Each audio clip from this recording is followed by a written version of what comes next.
बात करते हैं असेंबली से। तो सबसे पहले जो ये बेरिंग है, इसके ऊपर यहाँ पर स्टॉपर प्लेट्स लगती हैं 2, उनको लगाएंगे।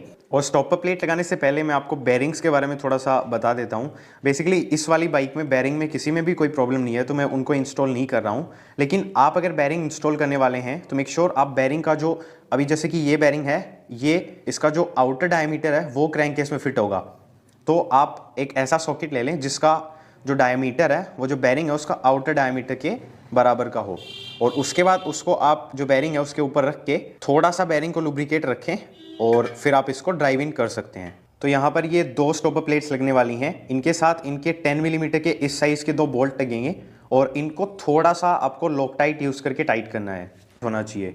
तो सबसे पहले जो स्टॉपर प्लेट्स हैं उनको इनकी जो प्लेस है वहाँ पर रख देते हैं और उसके बाद जो दोनों बोल्ट्स हैं उनके ऊपर थोड़ा सा लॉकटाइट हमें अप्लाई करना है। और उसके बाद सबसे पहले इन दोनों बोल्ट्स को हैंड टाइट करेंगे और फिर हम इनको एक 10 मिलीमीटर के सॉकेट की हेल्प से टाइट कर देंगे। और लॉकटाइट यूज़ करना इसलिए नेसेसरी होता है बिकॉज़ ये जो बोल्ट्स हैं इनके ऊपर काफ़ी ज़्यादा वाइब्रेशंस वगैरह आते हैं, तो लॉकटाइट उन वाइब्रेशंस की वजह से इन बोल्ट्स को लूज़ होने से रोकेगा। और जब ये हैंड टाइट हो जाए तो उसके बाद आपको 1/4 टर्न और इनको रोटेट करना है और इनको टाइट कर देना है। ज़्यादातर बोल्ट्स जो हम इस इंजन में टाइट करने वाले हैं उनको हमें कुछ इसी तरीके से टाइट करना है, बिकॉज ज़्यादातर बोल्ट्स जो हैं वो स्टील के बोल्ट्स होने वाले हैं और एल्यूमिनियम के थ्रेड्स के अंदर वो लगने वाले हैं। तो स्टील और एल्यूमिनियम में स्टील ज़्यादा स्ट्रॉन्ग होता है, तो चांसेस हैं कि आप जो एल्यूमिनियम के इस केस में क्रैंक केस है उसके जो थ्रेड्स हैं उनको डैमेज कर सकते हैं। तो इसलिए आपको इनको ओवर टाइट नहीं। बारी आती है जो गियर बॉक्स है उसकी असेंबली की। तो बेसिकली मैंने इसको पूरा डिसमेंटल कर दिया है बिकॉज मुझे जो गियर्स वगैरह उनको इंस्पेक्ट करना था। और वैसे भी अगर आप इतना इसको डिसमेंटल कर लेते हैं तो उसके बाद आप इसको कैसे असेंबल करेंगे वो भी आइडिया लग जाएगा। अभी ये इसकी आउटपुट शाफ्ट है और ये इसकी इनपुट शाफ्ट है। तो बेसिकली जो गियर्स ओवरऑल साइज़ में छोटे हैं इस गियर बॉक्स के लिए स्पेसिफिकली वो इनपुट शाफ्ट के हैं, और जो गियर्स साइज़ में कंसिडरेबली बड़े हैं वो आउटपुट शाफ्ट में है, बिकॉज इसकी जो इनपुट शाफ्ट है और आउटपुट शाफ्ट है उनमें साइज़ का नोटिसेबली डिफरेंस है। तो अब शुरुआत करते हैं असेंबली से। तो पहले आउटपुट शाफ्ट को असेंबल करेंगे और उसके बाद इनपुट शाफ्ट को। तो आउटपुट शाफ्ट में सबसे पहले हम जो गियर लगाने वाले हैं वो यही वाली होने वाली है जो कि फिक्स रहती है। बेसिकली बाकी का जो गियर बॉक्स है उसको आप रिमूव करेंगे तो जो चीज़ें हैं वो अपने आप स्लाइड आउट कर सकते हैं आप, लेकिन यहाँ पर जो गियर लगती है उसके लिए आपको ये जो सर्कलिप है इसको रिमूव करना पड़ता है।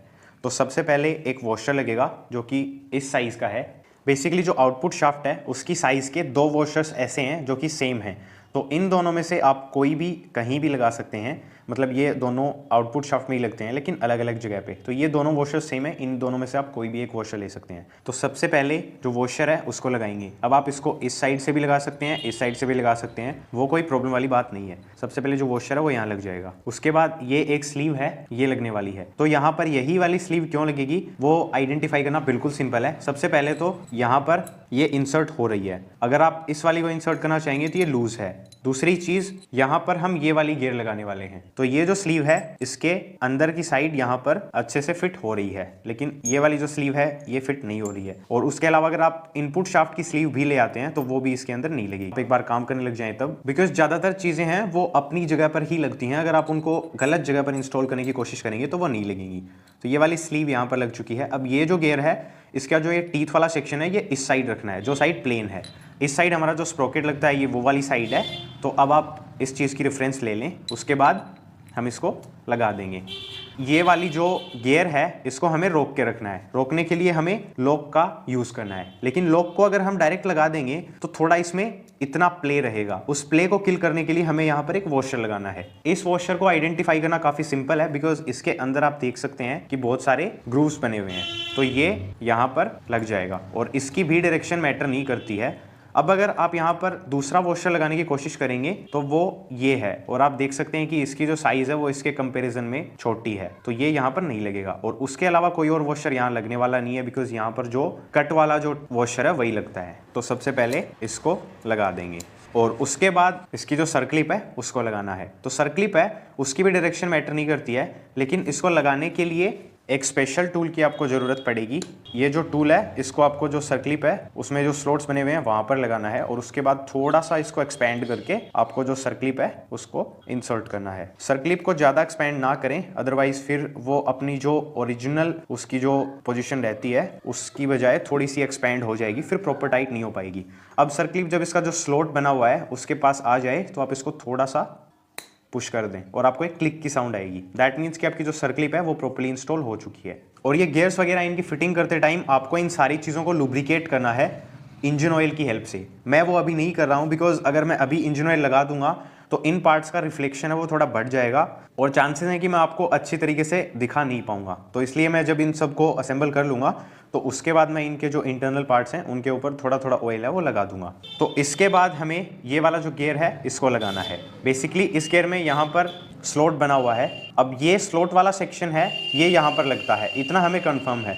लेकिन बिकॉज अब ये 4 स्पीड गियर बॉक्स है तो इसमें 2 ऐसी गियर्स हैं जो कि सिलेक्शन का काम करती हैं। लेकिन इन दोनों में डिफरेंस है, इनके इंटरनल डायमीटर में और इनके ओवरऑल डिज़ाइन में। लेकिन डिज़ाइन को एक बार साइड में रख दें तो भी इनका जो इंटरनल डायमीटर है वो इस वाले का बड़ा है, जो कि हमारी जो आउटपुट शाफ्ट है उसमें यही वाला लगेगा। अब इसको किस साइड से इंस्टॉल करें तो उसके लिए इसमें इस साइड 1 2 3 4 5 6 टीथ बने हुए हैं और इस साइड 1 2 3 4 5 टीथ बने हुए हैं। तो 5 टीथ वाला सेक्शन है वो इस साइड आएगा। दूसरी जो चीज़ है जिसके थ्रू आप ये चीज़ फिगर आउट कर सकते हैं वो होने वाला है ये वाला मार्क। ये वाला मार्क कुछ ही गियर्स पे लगा हुआ है, लेकिन ये वाला मार्क जहां जहां लगा हुआ है वो वाली डायरेक्शन आउटपुट शाफ्ट के केस में जिस साइड पे स्प्रोकेट लगेगा उस साइड होने वाली है। तो 5 टीथ एंड 5 टीथ और जो मार्क है वो भी। तो इन सारी चीज़ों को माइंड में रखते हुए हम इसको यहाँ पर इंस्टॉल कर देंगे। अब लगने वाली है ये वाली गियर। इसके लिए हमें एक बुशिंग चाहिए और बुशिंग इसके अंदर लगेगी।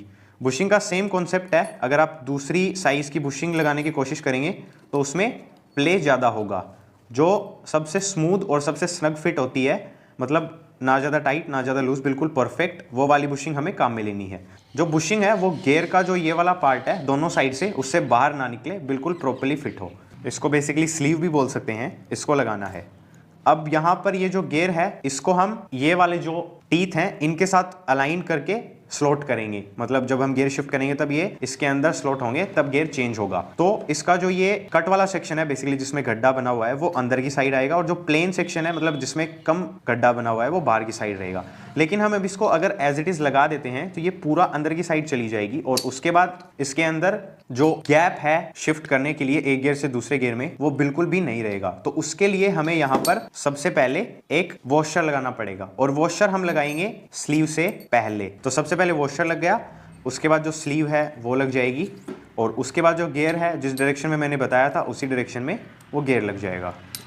और उसके बाद इस साइड में एक वॉशर लगेगा जो कि इस साइज़ का है और इसकी भी कोई साइड नहीं है, आप इसको किसी भी साइड से लगा सकते हैं। ये यहाँ पर लग गया। अब बात करते हैं इस साइड की। तो इस साइड सबसे पहले एक बुशिंग लगेगी। अगर आप ध्यान से देख सकते हैं, शायद कैमरा में नहीं दिखे पर अगर देख पा रहे हैं तो यहाँ पर अलग टाइप से एक मार्किंग बनी हुई है जो कि अगर आप इस बुशिंग को यहाँ पर मैच करके देखेंगे तो बिल्कुल इसी की साइज़ की है।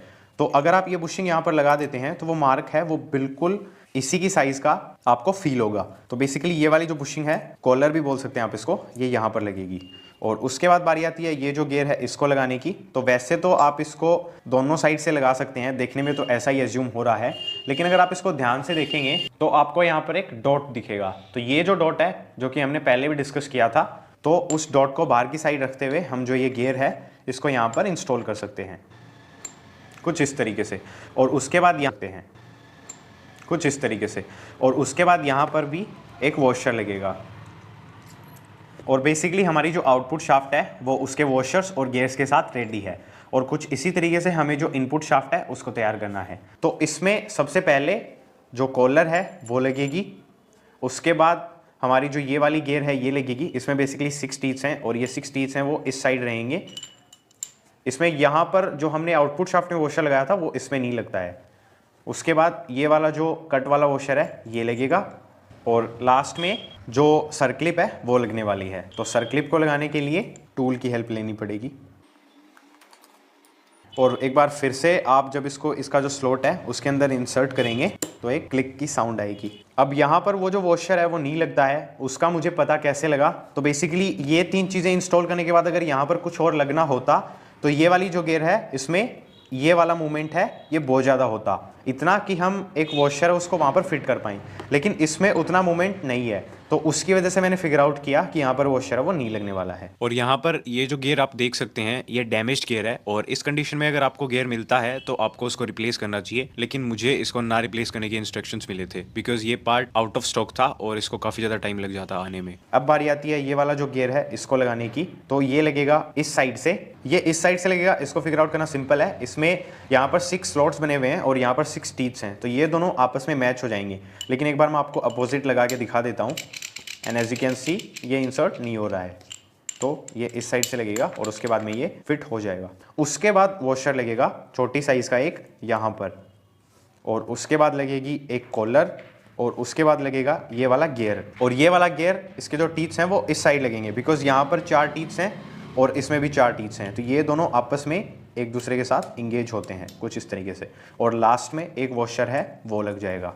और जैसा कि आपने देखा जो गियर्स हैं और जो शाफ्ट्स हैं उनको हमने प्रॉपरली इंस्टॉल कर दिया है, और ये चीज़ प्रॉपरली हुई है या नहीं उसको फिगर आउट करने का एक लास्ट वे ये है कि आप इन दोनों को आपस में जिस तरीके से ये कनेक्ट होने वाली हैं, बेसिकली जो थ्रेड वाला सेक्शन होता है इनपुट शाफ्ट का, वो जो आउटपुट शाफ्ट होती है उसका प्लेन वाला सेक्शन होता है उस साइड होता है, तो ये इसको मैं कुछ इस तरीके से रख देता हूँ। और उसके बाद ये जो गियर्स हैं इनको जब हम क्रैंकेस में लगाएंगे तब हम जिस तरीके से इनको इंसर्ट करने वाले हैं वैसे हम इनको लगा करके देख सकते हैं कि ये प्रॉपरली लगी हुई हैं या नहीं। तो ये हमारा गियर बॉक्स है बेसिकली। अब आगे की जो प्रोसेस है वो करते हैं। तो अभी जो गियर मेंटेड है, तो सबसे पहले ये वाला जो बेरिंग है इसको लुब्रिकेट कर लेते हैं, और सेम प्रोसेस इस वाले पे करनी है, और कुछ इसी तरीके से ये वाला जो बेरिंग है इसको भी लुब्रिकेट कर लेते हैं। और ये टाइप का जो बेरिंग है इसको नीडल बेरिंग बोलते हैं, और इस बेरिंग के ऊपर ये एक इसकी स्लीव लगती है, तो इसको हम यहाँ पर कुछ इस तरीके से ड्रॉप कर देंगे, और ये जो बेरिंग है ये एज एन असेंबली पूरा कंप्लीट हो गया है। तो अब हम गियर बॉक्स है उसको इंस्टॉल कर सकते हैं। तो गियर बॉक्स को बेसिकली एज एन असेंबली जिस तरीके से मैंने असेंबल करके दिखाया था एज इट इज़ उसी तरीके से मैंने इसको अभी पिक कर रखा है। और बिकॉज ये आरएच साइड का क्रैंकेस है तो इसमें ये वाले जो सेक्शन है ये कुछ इस तरीके से लगने वाले हैं। तो इस साइड यहाँ पर एक इसका वॉशर लगता है, तो मेक श्योर आप उसको लगाए हुए हों इस सिचुएशन में, और उसके बाद आप इसको एज इट इज़ कुछ इस तरीके से इंस्टॉल कर सकते हैं। इंस्टॉल करते टाइम जो चीज़ आपको माइंड में रखनी है वो यही है कि जो वॉशर है वो अपनी पोजीशन पर रहे, और उसके बाद आप ये जो गियर्स हैं इनको ड्रॉप कर दें। और ड्रॉप करने के बाद ये बिल्कुल सही तरीके से ड्रॉप हो गई, ये चेक करने का सिंपल सा तरीका है। आप जो आउटपुट शाफ्ट है उसको होल्ड करके उसको रोटेट करेंगे, तो ये थोड़ा सा मूवमेंट होने के बाद ना तो काउंटर क्लॉकवाइज रोटेट होगी और ना ही क्लॉकवाइज। ऐसा इसलिए हो रहा है बिकॉज अभी एक से ज़्यादा अमाउंट के जो गियर्स हैं वो इंगेज्ड हैं, मतलब अभी सेकंड या थर्ड या फिर फर्स्ट या फोर्थ जो भी है वो गियर्स इंगेज्ड हैं, और मल्टीपल गियर्स इंगेज होने की वजह से जो गियर बॉक्स है वो मूव नहीं कर पा रहा है। आप इसमें से किसी भी एक गियर को लिफ्ट कर देंगे तो आप जो गियर्स हैं उनको मूव कर पाएंगे। अब बारी आती है इन सारे आइटम्स को इंस्टॉल करने की, तो इनको शिफ्ट फोक्स बोलते हैं।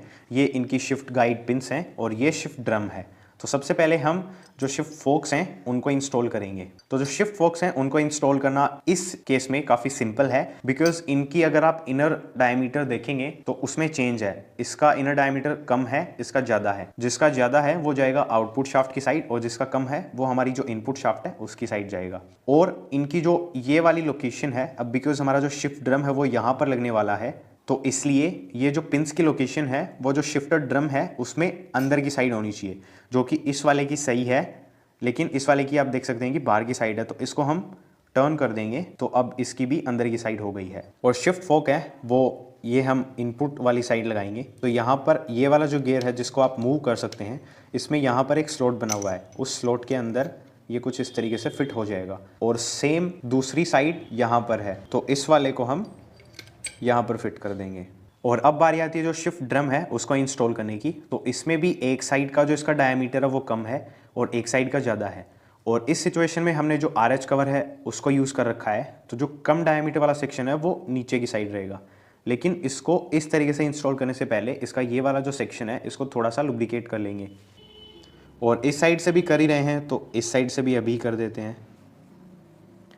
और साथ ही साथ इसकी जो ये वाली लाइंस हैं जिनके अंदर जो शिफ्ट फोक्स हैं उनकी ये जो पिंस हैं ये चलती हैं, उनको भी हम लुब्रिकेट कर लेंगे, ताकि जब हम ये जो क्रैंकेस है इसको असेंबल करने के बाद जब गियर्स हैं उनको चेक करेंगे तो हमें थोड़ी आसानी होगी जो शिफ्टिंग की प्रोसेस है उसको करने में।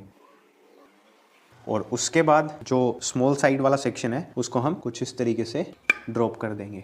और एक बार जो शिफ्ट फोक्स हैं उनको हम थोड़ा सा बाहर की साइड रख लेते हैं और जो ड्रम है उसको एक बार मूव कर लेते हैं, जिससे कि जो लुब्रिकेशन है वो इवनली डिस्ट्रीब्यूट हो जाए। और अब बारी आती है ये जो पिन्स हैं इसको इसके जो स्लॉट्स हैं उनके अंदर इंसर्ट करने की। तो बेसिकली जो शिफ्ट फोक है उसकी ये वाली जो पिन है, इसको ये जो शिफ्ट ड्रम के अंदर लाइंस बनी हुई हैं इनके अंदर हमें इंसर्ट करना है। तो उसके लिए हमें इसको थोड़ा सा ऊपर की साइड मूव करना पड़ सकता है और ये कुछ इस तरीके से हो जाएगा। और ऐसा करते टाइम हमें एक चीज़ मेक श्योर करनी है कि जो शिफ्ट का जो फोर्क है उसका जो होल है वो, और जो क्रैंकेस के अंदर होल बना हुआ है जिसकी तरफ मैं अभी पॉइंट आउट कर रहा हूँ वो एक दूसरे के साथ अलाइन हो कुछ इस तरीके से। और सेम प्रोसेस दूसरी वाली के साथ करनी है, बट एक चीज़ जो मेक श्योर करने वाली है वो ये कि आप जो लाइन है, जो दूसरा वाला जो शिफ्ट फोक है उसको दूसरी लाइन में लगाएं। पहली चीज़ तो ये लगेगा ही नहीं सेम लाइन में, लेकिन किसी भी वजह से ये लग सकता है, ऐसी सिचुएशन हो जाती है, तो भी आपको ऐसा नहीं करना है। दोनों शिफ्ट फोक हैं वो अलग अलग लाइन के अंदर ही लगाने हैं। अब बारी आती है लास्ट में जो पिन्स हैं उनको लगाने की। तो छोटी साइज़ की जो पिन है वो जिस साइड छोटा वाला शिफ्ट फोक लगा हुआ है वहाँ पे लगेगी, और बड़ी वाली जो पिन है वो आउटपुट शाफ्ट में जो बड़ा वाला शिफ्ट फोक लगा हुआ है वहाँ पर लगेगी। लेकिन इनको लगाने से पहले हमें इनको लुब्रिकेट करना है। और लुब्रिकेशन के बाद आप इनको ड्रॉप कर सकते हैं। वैसे इनके डायरेक्शन मैटर नहीं करती है, बट इस केस में आप देख सकते हैं कि इनमें कुछ मार्क्स वगैरह बने हुए हैं। ये मार्क्स ओवर द टाइम जहाँ पर फ्रिक्शन नहीं हुआ है या फिर जो सेक्शन मूव नहीं हुआ है वहाँ पर ऑयल बर्निंग की वजह से बने हुए हैं। तो यहाँ पर ये वाला जो मार्क है ये नीचे की साइड रहेगा और ये वाली पिन है कि यहाँ पर लगेगी। और पिन को लगाते टाइम जो शिफ्ट फोक है और नीचे जहाँ पर जो पिन जाकर के बॉटम आउट होगी उन होल्स को अलाइन रखना है, और उसके बाद आप जो पिन है उसको थोड़ा सा स्लाइड करके इंसर्ट कर सकते हैं। और शाइन के केस में इन पिन्स के अंदर किसी भी टाइप की कोई भी स्प्रिंग वगैरह नहीं लगने वाली है। तो दूसरी जो पिन है उसके साथ भी सेम ही केस है, आपको अलाइन करके रखना है और उसके बाद इनको पुश कर देना है। और इसी के साथ हमारा जो गियर बॉक्स है उसके जितने भी पार्ट्स हैं वो लग चुके हैं। तो अब क्रैंक केस के अंदर जो नेक्स्ट पार्ट होने वाला है वो होगा हमारी जो क्रैंक है उसको इंस्टॉल करना। और क्रैंक शाफ्ट इसमें मैं नई इंस्टॉल कर रहा हूँ, एंड एज ऑलवेज जितने भी पार्ट्स इस रीबिल्ड में नए इंस्टॉल हो रहे हैं वो सब होंडा के जेन्युइन पार्ट्स हैं। तो इसको एक बार अनबॉक्स कर लेते हैं। वैसे क्रैंक शाफ्ट है वो इतनी ईजिली रिप्लेसेबल आइटम नहीं है, उसकी सिर्फ आप जो कनेक्टिंग रोड है और उसका जो बैरिंग है वो रिप्लेस करवा करके जो क्रैंक शाफ्ट है उसको आप यूज़ कर सकते हैं और वो काफ़ी परफेक्टली काम करती है। लेकिन इसकी जो पहले वाली क्रैंक शाफ्ट थी उसके अंदर बैलेंसिंग के लिए इस साइड से थोड़ा वेट है वो कट कर रखा था, जिसकी वजह से वो मिसबैलेंस हो गई बैलेंस होने की बजाय। तो इसलिए नई जो क्रैंक शाफ्ट है उसको यूज़ करना पड़ रहा है। और जो नई क्रैंक शाफ्ट है वो प्री लुब्रिकेटेड आती है, जो कनेक्टिंग रोड का बैरिंग है वो लुब्रिकेटेड है, इस साइड वाला जो बैरिंग है वो भी लुब्रिकेटेड है। यहाँ पर थोड़ा सा ऑयल है वो मैंने यूज़ कर लिया है अभी, बिकॉज ये वाली डायरेक्शन यहाँ पर इंसर्ट होने वाली है। तो बस क्रैंकशाफ्ट की इंस्टॉलेशन की प्रोसेस काफ़ी सिंपल है। इसको कुछ इस तरीके से होल्ड करना है। आरएच क्रैंकेस की साइड जो विदाउट बैरिंग वाला पोर्शन है वो रहेगा, बिकॉज यहाँ पर बैरिंग ऑलरेडी है, बैरिंग की बुशिंग हमने लगा दी है। तो इसको एज इट इज़ ड्रॉप करना है। और एक चीज़ आप मेक श्योर करें कि ये वाली जो कॉन रोड है, कनेक्टिंग रोड बेसिकली, इसको आप एकदम स्ट्रेट रखें। जो क्रैंकेस है उससे इसको टच नहीं होना है, अदरवाइज चांसेस हैं कि आप इसको एकदम से ड्रॉप करेंगे तो डैमेज हो सकती है। तो बस इसको एज इट इज़ ड्रॉप करना है। तो अब जो हमारा क्रैंकेस है उसके अंदर हमारा सारा काम है वो फिनिश हो चुका है अभी के लिए। अब जो गैस्केट है वो बनाना पड़ेगा हमें।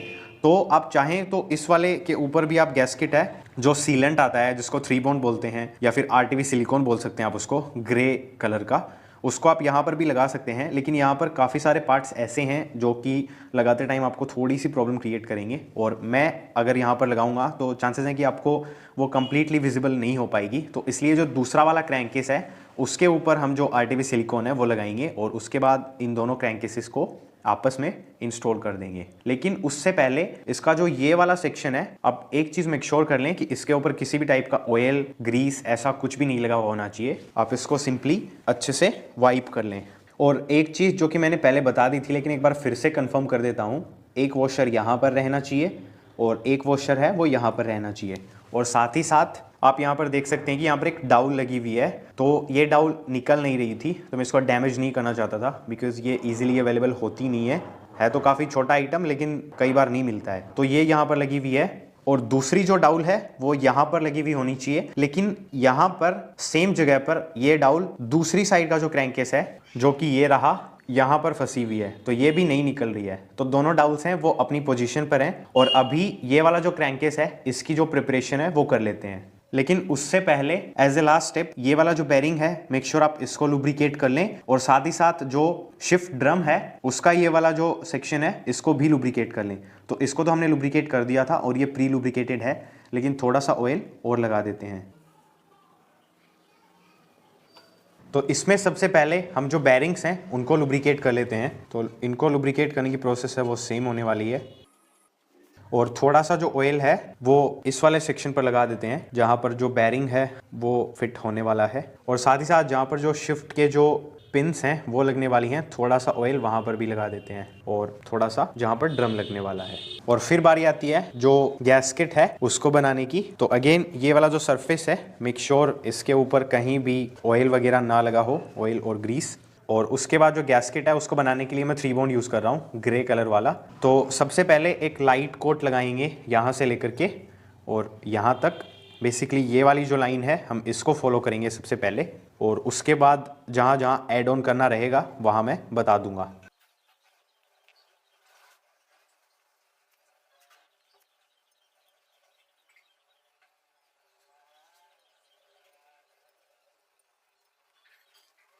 और जो लाइट लेयर है उसको अप्लाई करने के बाद एक बार फिर से सेम एरिया पर हमें एक कोट और अप्लाई करना है जो कि थोड़ा सा हैवी होने वाला है। इसको हमें बेसिकली इतना हैवी रखना है कि इसके नीचे जो एल्यूमिनियम का जो सेक्शन है जो कि थोड़ा सा ज़्यादा लाइट अप हो रहा है वो हमें ना दिखे।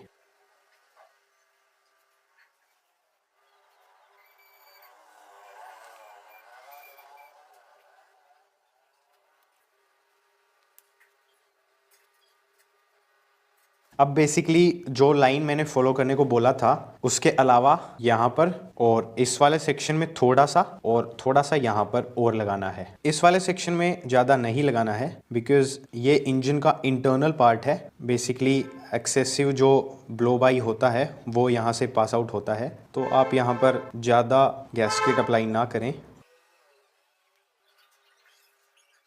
तो बेसिकली कुछ इस तरीके से आपको जो गैस्केट है वो अप्लाई करना है। ना ही आपको ज़्यादा थिक लेयर बिल्ड करनी है और ना ही इसको इतना पतला छोड़ दें कि ये फिर प्रॉपर्ली सील ही ना कर पाए। और उसके बाद आपको एक कपड़ा लेना है जिसको आपको अपनी फिंगर है उसके अराउंड रैप करना है और उसके बाद जो अंदर की साइड जो एक्सेसिव गैस्केट लगा हुआ है उसको वाइप ऑफ करना है। इससे होगा क्या कि जब दोनों क्रैंकेसेस हैं उनको हम एक दूसरे के साथ इंस्टॉल करके जो बोल्ट्स हैं उनको टाइट करेंगे तो जो गैस्केट है वो अंदर की साइड थोड़ा कम जमा होगा, जिसकी वजह से अंदर थोड़ा मेस है वो कम क्रिएट होगा। बाहर की साइड से हम अभी क्लीनिंग नहीं कर रहे हैं बिकॉज जब क्रैंकेस है वो प्रॉपर्ली प्रेस हो जाएगा एक दूसरे के अगेंस्ट, तब जो एक्सेसिव मटेरियल बाहर निकलेगा उसको हम बाहर से अच्छी तरीके से क्लीन कर सकते हैं। अंदर की साइड से हम फिर कर नहीं पाएंगे, इसलिए अभी करना जरूरी है। और अगर कोई ऐसा एरिया है जो कि ज़्यादा हार्ड टू रीच है तो वहाँ पर आप एक जो ये ईयरबड्स आते हैं उनको यूज़ करके क्लीनिंग कर सकते हैं। उसके बाद इसके जितने भी सेक्शंस हैं तो इनको ये वाली शाफ्ट है ये और जो हमारी क्रैंक शाफ्ट है वो उससे अलाइन करके इसको नीचे की साइड ड्रॉप करना है आराम आराम से। और उसके बाद जब आप इतने कॉन्फिडेंट हो जाएं कि सारे जो होल्स हैं सारे जो सेक्शंस हैं वो प्रॉपर्ली अलाइन हो गए हैं तो उसके बाद आप इसको थोड़ा सा पुश कर सकते हैं कुछ इस तरीके से। तो अब बारी आती है जितने भी बोल्ट्स हैं उनको लगाने की। तो सबसे पहले जो अंदर की साइड बोल्ट्स लगेंगे उनकी बात कर लेते हैं। तो इस केस में वो आइडेंटिफाई करना काफ़ी सिंपल था बिकॉज बाहर के जो भी बोल्ट्स हैं वो पेंटेड हैं और अंदर के जो बोल्ट्स हैं वो पेंटेड नहीं है। लेकिन आप इसको फिगर आउट कर सकते हैं बिकॉज आप नो मैटर कितना क्लीन करते हैं, अगर आप एसिड वगैरह यूज़ करते हैं तो बात अलग है। अदरवाइज जो ज़्यादा डर्टी बोल्ट्स होंगे वो बाहर की साइड लगेंगे और जो एकदम क्लीन बोल्ट्स होंगे या फिर ऑयली जैसे दिखने वाले बोल्ट्स होंगे वो अंदर की साइड लगेंगे। तो अभी इसमें 5 बोल्ट्स ऐसे हैं जो कि क्लीन हैं तो वो अंदर की साइड लगने वाले हैं और उन 5 का साइज़ भी सेम है। लेकिन इन 5 बोल्ट्स में अभी हम सिर्फ 4 बोल्ट्स ही लगा सकते हैं, एक ये वाला, एक ये वाला, एक ये वाला और एक ये वाला। यहाँ पर जो बोल्ट है वो हम अभी नहीं लगा सकते बिकॉज यहाँ पर एक प्लेट लगती है जो कि टाइमिंग चेन की गाइड को होल्ड रखती है, तो वो बाद में लगाएंगे। उसके बाद बारी आती है जितने भी बोल्ट्स बाहर लगेंगे उनकी। इसमें 7 बोल्ट्स जो हैं वो सेम साइज़ के हैं और 2 बोल्ट्स जो हैं वो इनसे अलग साइज़ के हैं, लेकिन ये 2 बोल्ट्स भी सेम साइज़ के हैं। तो सबसे पहले जो 2 अलग हैं उनकी बात कर लेते हैं। तो एक लगेगा यहाँ पर और दूसरा वाला लगेगा यहाँ पर। और उसके अलावा जितने भी बोल्ट होल्स हैं उनमें ये 7 जो बोल्ट्स हैं सेम साइज़ के वो लग जाएंगे। तो इनमें जो रस्टेड बोल्ट्स हैं वो नीचे की साइड लगा रहा हूँ मैं, बिकॉज वहाँ पे कम क्लीनिंग होती है तो उसकी वजह से रस्टिंग है वो ज़्यादा रहती है। और थोड़े जो कम ख़राब कंडीशन के बोल्ट्स हैं वो ऊपर की साइड और पीछे की साइड लगने वाले। अब क्रिस क्रॉस पैटर्न क्या होता है कि हम अगर एक बोल्ट इस साइड का टाइट कर रहे हैं तो दूसरा इसके जस्ट अपोजिट यानी कि इस साइड से टाइट करेंगे, फिर इस साइड से, उसके बाद यहाँ से, फिर एक अंदर का टाइट कर देंगे इस तरीके से। कहने का मतलब ये है कि हम सारे बोल्ट्स को कुछ इस तरीके से टाइट कर रहे हैं कि जो क्रैंकेस है वो इवनली एक दूसरे के साथ प्रेस हों। ऐसा नहीं हो कि हम इस साइड के सारे बोल्ट्स टाइट कर दें तो यहाँ पर ज़्यादा प्रेशर पड़ जाए, यहाँ पर प्रेशर ही ना पड़े। उस केस में चांसेस हैं कि हम जो इनका अंदर की साइड वाला जो सरफेस है जहां पर हमने अभी बॉन्ड लगाया था वो डैमेज हो सकता है। तो अभी इनको मैं क्रिस क्रॉस पैटर्न में सबसे पहले हल्के हाथ से टाइट कर लेता हूं और उसके बाद 1/4 टर्न और घुमा करके इनको प्रॉपर्ली टाइट कर देंगे।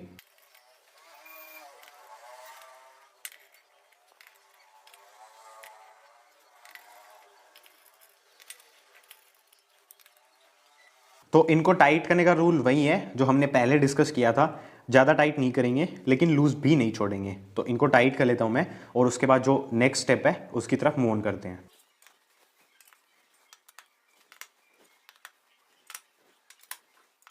ऑलराइट, तो अभी जो बोल्ट्स हैं उनको टाइट कर दिया है और अभी हम जो एक्सेसिव 3 बॉन्ड जैसा कि आप देख सकते हैं उसको क्लीन कर सकते हैं। तो एक सैक्रिफिशियल क्लॉथ चाहिए आपको, बट मेक श्योर कि वो थोड़ा क्लीन हो, ज़्यादा डर्टी भी ना हो, और उसकी हेल्प से आप जो एक्सेसिव 3 बॉन्ड है उसको क्लीन कर सकते हैं। और इस प्रोसेस को आपको कितने डिटेल में करना है वो डिपेंड करता है कि आप इंजन को कितना ज़्यादा अनटच लुक देना चाहते हैं।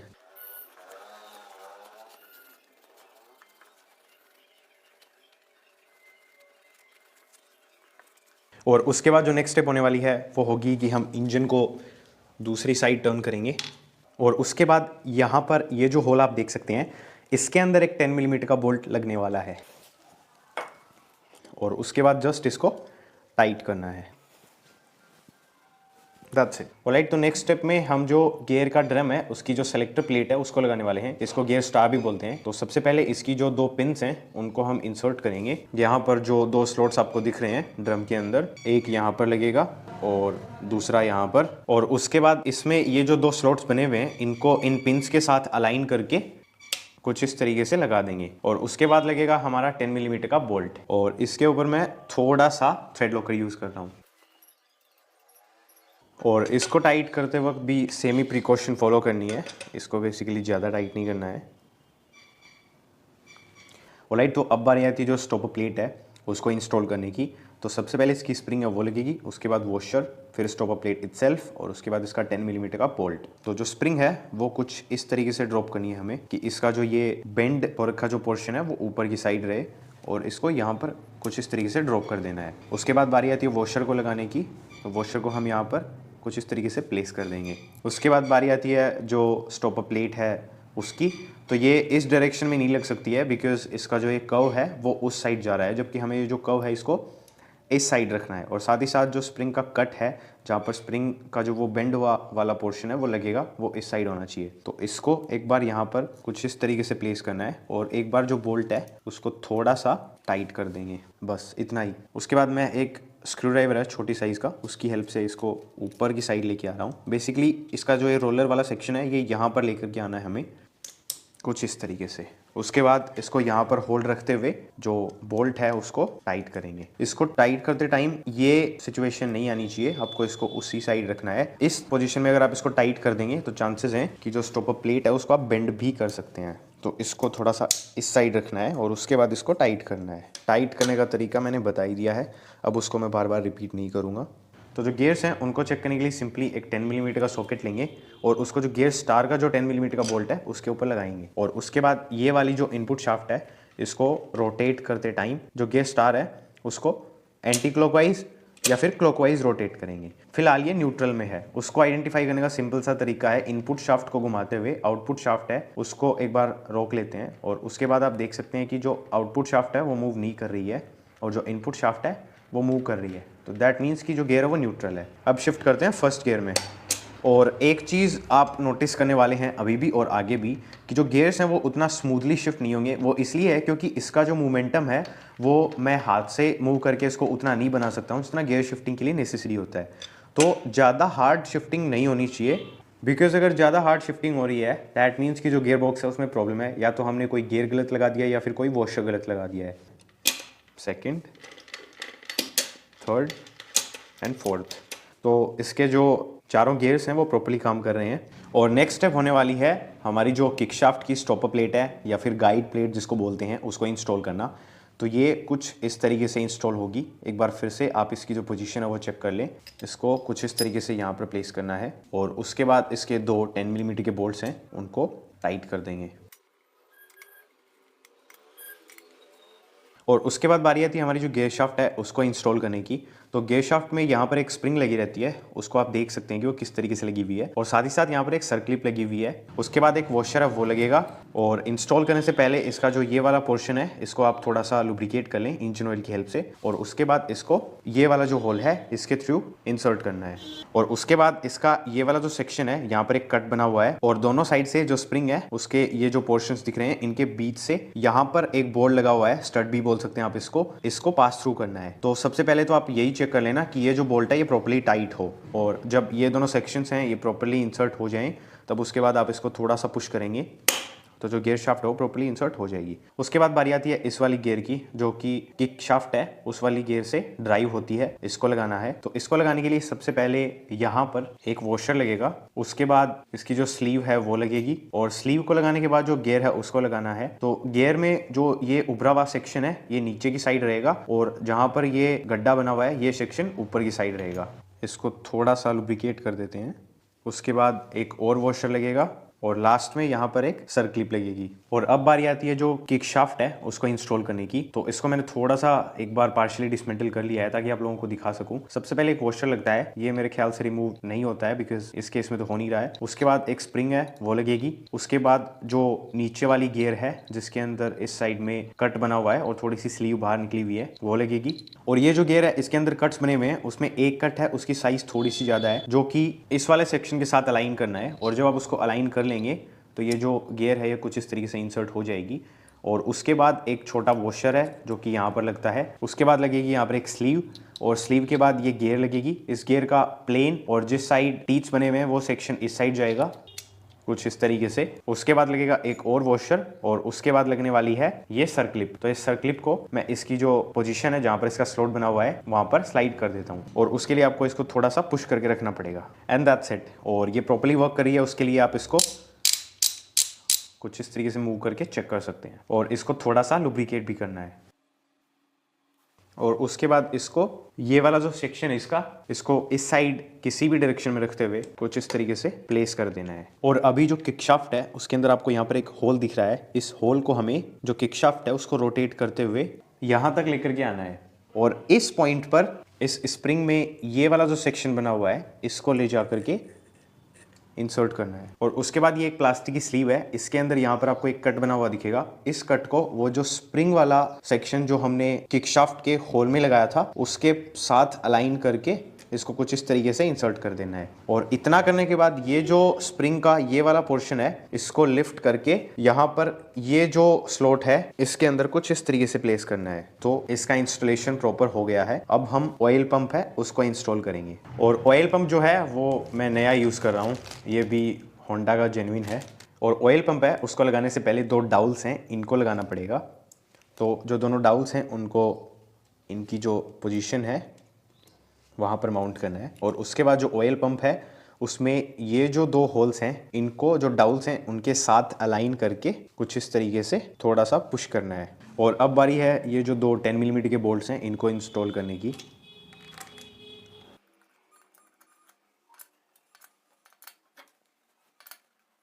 ऑलराइट, तो अब बारी आती है जो प्राइमरी गियर है जिसको ड्राइव गियर भी बोलते हैं उसको इंस्टॉल करने की। लेकिन उससे पहले इसमें एक स्लीव है वो लगती है, और उससे पहले ये वुडरफ की है इसको हमें लगाना है। तो इसको बेसिकली इसके लिए क्रैंक शाफ्ट है वहाँ पर एक स्लॉट बना हुआ है, उस स्लॉट के अंदर इसको इंसर्ट करना है और उसके बाद इसको थोड़ा सा अंदर की साइड पुश करना है। लेकिन ये हो नहीं रहा है तो इसको थोड़ा सा मैं हैमर से टैप कर देता हूँ। और उसके बाद ये जो स्लीव है या फिर पुशिंग जो भी आप बोलना चाहें, इसमें जो ये खड्डे वाला पार्ट है ये नीचे की साइड रहेगा और जो उभरा हुआ सेक्शन है वो ऊपर की साइड रहेगा। और इसको इंस्टॉल करते टाइम इसमें जो स्लॉट बना हुआ है ये जो वुडरफ की है उसी के लिए बना हुआ है, तो उन दोनों को अलाइन रखना है। और उसके बाद इसको पुश कर देना है कुछ इस तरीके से। और उसके बाद बारी आती है जो प्राइमरी गियर है उसको इंस्टॉल करने की। आप इसको इस तरीके से भी इंस्टॉल कर सकते हैं और इस तरीके से भी।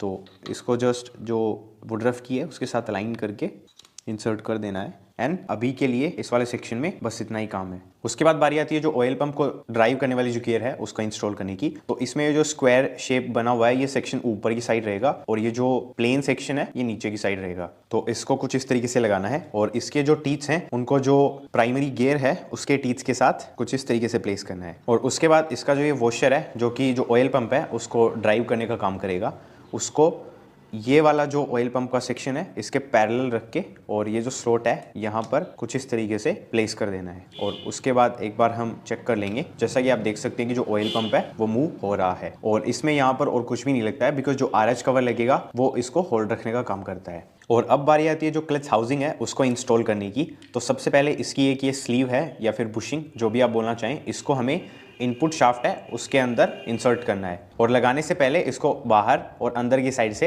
प्रॉपर्ली लुब्रिकेट कर लेंगे।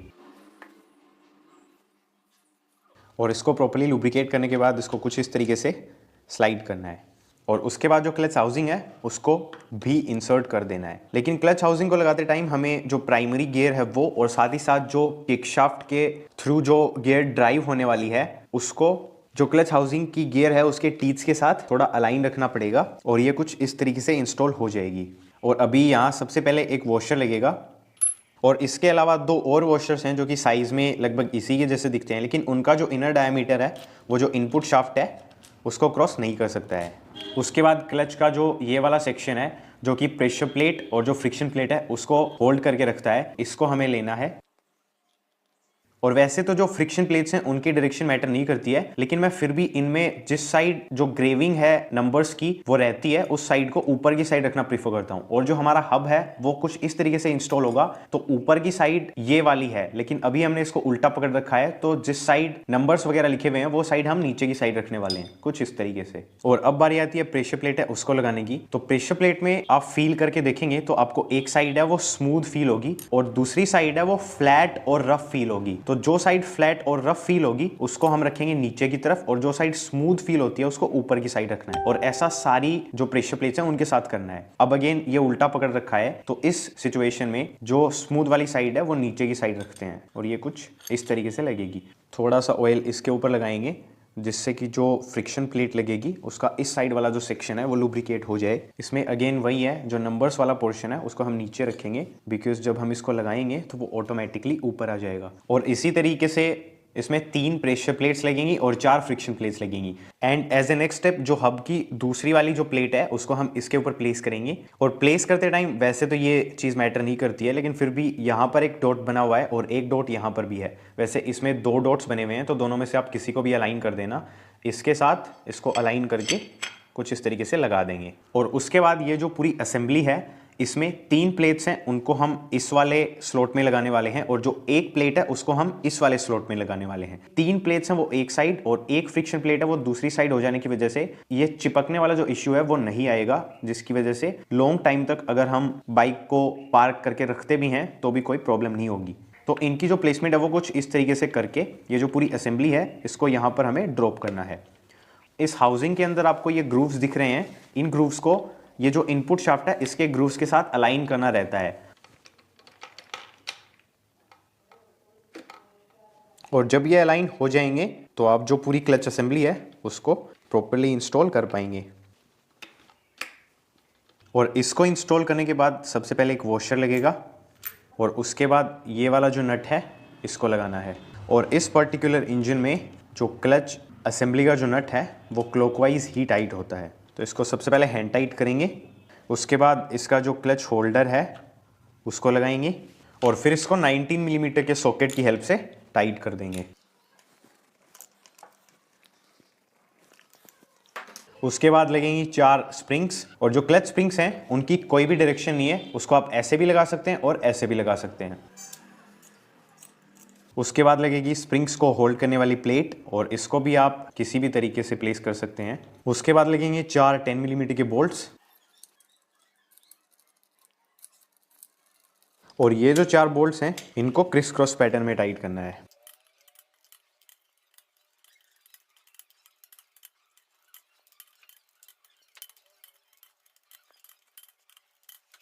और जब चारों स्प्रिंग्स हैं वो प्रॉपर्ली पूरी टाइट हो जाएं तो उसके बाद आपको इन बोल्ट्स को थोड़ा सा ओवर टाइट करना है, इनको ओवर टाइट बिल्कुल भी ना करें। उसके बाद बारी आती है जो लिफ्टर बैरिंग है, क्लच रिलीज बैरिंग भी बोलते हैं इसको लगाने की। तो इसमें जिस साइड कुछ नंबर्स वगैरह लिखे हुए हैं वो सेक्शन ऊपर रख दीजिएगा, वैसे वो मैटर नहीं करता इतना। इसको जस्ट यहाँ पे प्लेस करना है और थोड़ा सा पुश करना है। उसके बाद बारी आती है जो सेंट्रीफ्यूगल ऑयल फिल्टर है उसको लगाने की। तो इसको कुछ इस तरीके से प्लेस करेंगे। उसके बाद इसका वॉशर लगेगा और उसके बाद बारी आती है इसका जो स्पेशल नट है उसको लगाने की। तो इसका भी स्पेशल नट है वो क्लॉकवाइज ही टाइट होगा। और ये वाला जो नट है इसको टाइट करने के लिए एक स्पेशल टूल की हेल्प लगेगी आपको, और ये एक गियर्स को लॉक करने का टूल है। इसको बेसिकली जो गियर्स हैं उनके बीच में रखना है और उसके बाद ये जो नट है इसको टाइट करना है। और यहाँ पर इस सिचुएशन में जो गियर्स हैं उनको लॉक करने के लिए एक बार जो ऑयल पंप की जो ड्राइव गियर है उसको हटाना पड़ेगा।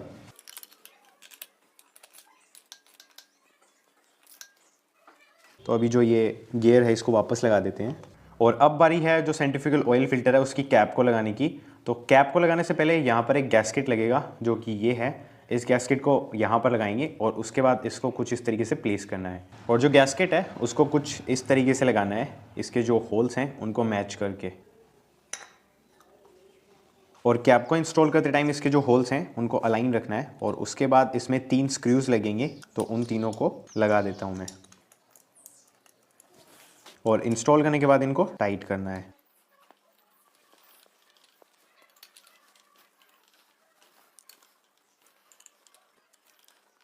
और उसके बाद ये वाला जो स्लॉट है इसमें एक स्ट्रेनर लगेगा कुछ इस तरीके से। और इसी के साथ RH साइड में जितना भी काम हमें क्रैंकेस में करना था वो कंप्लीट हो चुका है। अब इसका जो कवर है उसको लगाना है। तो उसके लिए सबसे पहले 2 डाउल्स हैं, इनको लगाना है। तो एक लोकेटिंग डाउल है वो यहाँ पर लगती है और जो सेकंड लोकेटिंग डाउल है वो यहाँ पर लगेगी। और डाउल को लगाने के बाद बारी है जो RH कवर का गैस्केट है उसको लगाने की। तो गैस्केट को कुछ इस तरीके से प्लेस करना है और अब जो RH कवर है वो इसके ऊपर माउंट हो जाएगा। लेकिन RH कवर को इंस्टॉल करने से पहले हमें इसको प्रेप करना पड़ेगा। तो सबसे पहले इसकी जो किकशाफ्ट की ऑयल सील है उसको इंस्टॉल करेंगे और उसके बाद जो क्लच का जो पुश लीवर है उसकी ऑयल सील है उसको इंस्टॉल करना है। उसके बाद इसकी स्प्रिंग और एक इसमें पिन लगती है जो कि इस स्प्रिंग को होल्ड करके रखती है। तो ऑयल सील को इंस्टॉल करने से पहले मैंने इसका जो आउटर डायमीटर है उसको थोड़ा सा लुब्रिकेट कर लिया है और उसके बाद इसको ये वाली जो प्लेस है इसके अंदर इंसर्ट करना है। और बस ये इतना ही सिंपल था। और सेम प्रोसेस इस वाली ऑयल सील के लिए फॉलो करनी है। और ऑयल सील को इंस्टॉल करने के बाद जो ये पुश लीवर है इसको सबसे पहले थोड़ा सा लुब्रिकेट कर लेंगे और उसके बाद इसको यहाँ से कुछ इस तरीके से इंसर्ट करना है। और अब बारी आती है जो स्प्रिंग है उसको इंस्टॉल करने की। तो स्प्रिंग को कुछ इस तरीके से लगाना है। बेसिकली इसका जो बड़ा वाला कट है वो नीचे की साइड रहेगा और इसका जो छोटा वाला कट है वो ऊपर की साइड रहेगा। इस पोजीशन में एक बार जो लीवर है उसको थोड़ा सा ऊपर कर लेते हैं। उसके बाद जो स्प्रिंग है उसको प्लेस करना है यहाँ पर और जो लीवर है उसको पुश कर देना है। और इसका जो ये वाला कट है वो यहाँ पर कट सेक्शन बना हुआ है उसके अंदर कुछ इस तरीके से लग जाएगा। और अभी जो स्प्रिंग का दूसरा वाला कट सेक्शन है उसको लॉक करने के लिए और जो लीवर है उसको भी लॉक करने के लिए ये एक पिन लगती है। तो इसको सबसे पहले हम जो इसके लिए होल बना रखा है उसके ऊपर इसको प्लेस कर देंगे और उसके बाद कुछ इस टाइप के सरफेस की हेल्प से इसको अंदर की साइड ड्राइव करना है। हैमर से टैप कर रहा हूँ। इसको लगभग इतना ही ड्राइव करना है। इसको थोड़ा सा और ड्राइव करूंगा मैं, लेकिन उससे ज़्यादा इसको हमें अंदर की साइड टैप नहीं करना है, अदरवाइज फिर जो स्प्रिंग है वो ग्रिप नहीं कर पाएगी। उसके बाद जो स्प्रिंग है उसका जो कट वाला सेक्शन है उसको होल्ड करके कुछ इस तरीके से हमने जो पिन लगाई है उसके पीछे लेके आना है और उसको यहाँ पर कुछ इस तरीके से प्लेस करना है। उसके बाद ये वाला जो सेक्शन है इसको थोड़ा सा एक्सपेंड कर देंगे जिससे कि जो स्प्रिंग है वो इसकी प्रॉपर जगह पर जाकर के माउंट हो जाएगी। और उसके बाद लास्ट में ये कैप है जो कि लीवर के ऊपर माउंट होती है इस वाले होल में, तो इसको कुछ इस तरीके से यहाँ पर माउंट कर देना है एंड दैट्स इट। और अभी जो किकशाफ्ट है उसको थोड़ा सा लुब्रिकेट कर लेते हैं जिससे कि जो ऑयल सील है वो डैमेज ना हो। और जो RH कवर है अब उसको प्लेस करना है, लेकिन उससे पहले एक बार फिर से आप डबल चेक कर लें कि ये जो स्लीव हमने लगाई थी प्लास्टिक वाली ये पूरी अंदर की साइड इंस्टॉल्ड हो, अदरवाइज जो RH कवर है उसको फिट करने में प्रॉब्लम होगी। और उसके बाद जो ऑयल सील वाला सेक्शन है उसको किकशाफ्ट है उसके साथ अलाइन करके स्लाइड इन करना है और जेंटली प्रेस करके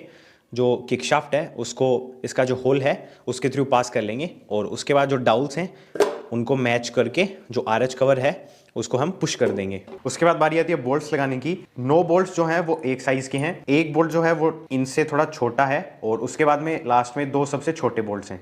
तो एक बार जो बाकी के बोल्ट्स जहाँ लगने हैं वो बता देता हूँ, फिर इन तीनों की भी बात कर लेंगे। 1 2 3 4 5 6 7 8 और जो 9th बोल्ट है वो यहाँ पर लगेगा। उसके बाद जो है 3 बोल्ट्स हैं, इनमें से जो 2 छोटे बोल्ट्स हैं उनमें से एक बोल्ट यहाँ पर लगेगा, दूसरा जो छोटी साइज का बोल्ट है वो यहाँ पर लगेगा। लास्ट बोल्ट बच गया जिसकी साइज सबसे अलग है। और ये वाला जो बोल्ट है ये इस पर्टिकुलर बाइक में अलग है बिकॉज जो प्रीवियस मैकेनिक था उसने यहाँ पर बोल्ट है उसको मिसप्लेस कर दिया था, जो बाकी और जो बोल्ट्स हैं इस इंजन के उनके साथ भी मैच नहीं हो पाया। तो नॉर्मल जो शाइन होती है उसमें तीनों बोल्ट हैं ये सेम साइज के होते हैं, लेकिन इसमें ये थोड़ा डिफरेंट है, तो वो चीज़ आप माइंड में रखिएगा। वो यहाँ पर लगता है, लेकिन इन दोनों बोल्ट्स को लगाने से पहले यहाँ पर एक ब्रैकेट लगता है, तो मेक श्योर आप उसको जरूर लगाएं। और अभी इन सारे बोल्ट्स को मैं क्रिस क्रॉस पैटर्न में टाइट कर लेता हूँ।